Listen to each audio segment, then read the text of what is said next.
രണ്ട് യുവതികളെ ഒരേ സമയം വിവാഹ വാഗ്ദാനം നൽകി പീഡിപ്പിച്ചുകൊണ്ടിരുന്ന ജിം ട്രെയിനർ അറസ്റ്റിലായി. തൃശൂരാണ് സംഭവം. ചേർപ്പ് സ്വദേശി അജ്മലിനെയാണ് നെടുപുഴ പോലീസ് അറസ്റ്റ് ചെയ്തത്. കുറുക്കഞ്ചേരിയിലെ ജിംനേഷ്യത്തിലെ പരിശീലകനാണ് അജ്മൽ. വിവാഹ വാഗ്ദാനം നൽകി പീഡിപ്പിച്ചെന്ന് രണ്ട് യുവതികൾ പോലീസിൽ പരാതി നൽകുകയായിരുന്നു. ഒരേ സമയം ഇരുവരുമായി പ്രണയബന്ധത്തിലേർപ്പെടുകയായിരുന്നു അജ്മൽ. യുവതികൾക്ക് ഈ കാര്യം പരസ്പരം അറിയാമായിരുന്നില്ല. എന്നാൽ അടുത്തിടെ സംഭവം അറിയുകയും തങ്ങൾ കബളിപ്പിക്കപ്പെടുകയാണെന്ന് തിരിച്ചറിയുകയും ചെയ്തു. തുടർന്ന് രണ്ടുപേരും ഒരുമിച്ച് പോലീസിൽ പരാതി നൽകുകയായിരുന്നു. യുവതികളിൽ ഒരാളെ മദ്യം നൽകി പീഡിപ്പിച്ചെന്നും പരാതിയിലുണ്ട്.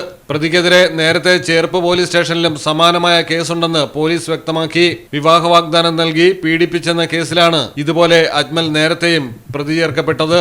മലയാളം ടെലിവിഷൻ, തൃശൂർ. അക്കരയുടെ പൈതൃകം, ഇക്കരയുടെ കൗതുകം. അൽദാൻ അറേബ്യൻ ബേക്സ്. മനസ്സും വയറും ഒരുപോലെ നിറയ്ക്കാം. ഷവർമയ്ക്കായി ഉപയോഗിക്കുന്ന ചെറിയ ലബനീസ് കുബൂസും ഇപ്പോൾ മാർക്കറ്റിൽ ലഭ്യമാണ്.